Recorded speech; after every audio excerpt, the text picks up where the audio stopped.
Welcome back, everybody. Today, I'm going to teach you how to use time tracking in Asana with Harvest.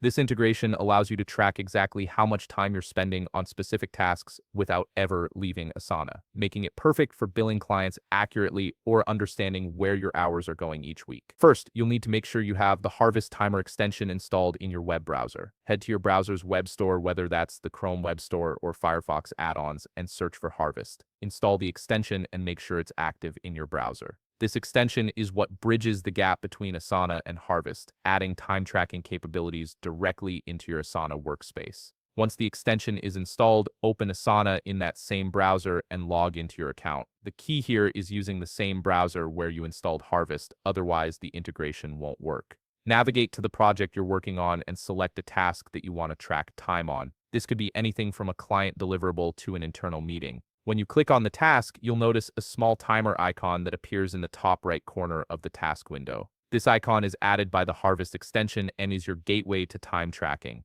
Click on this timer icon to open the Harvest tracking window. The first time you use this feature, you'll need to do a bit of setup in the timer window that pops up. Select the appropriate Harvest project and task from the drop-down menus. This connects your Asana task to the right category in Harvest for reporting purposes. Once you've made your selections, click Start Timer to begin tracking your time. The timer will now run in the background while you work on the task.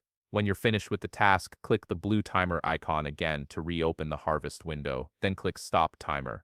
The time you spent will be automatically logged and saved to Harvest. If you forgot to start the timer or prefer to log time manually, you can do that too. Instead of clicking Start Timer, simply enter a duration or specify start and end times in the fields provided, then click Save Entry. This flexibility means you never lose track of your hours even if you forget to start the timer in the moment. To review your tracked time, click the Harvest icon beside the time tracking category. This gives you a quick overview of all the hours you've logged on specific tasks, helping you stay on top of your workload and billing. If you found this video helpful, please leave a like, subscribe, and see you in the next video.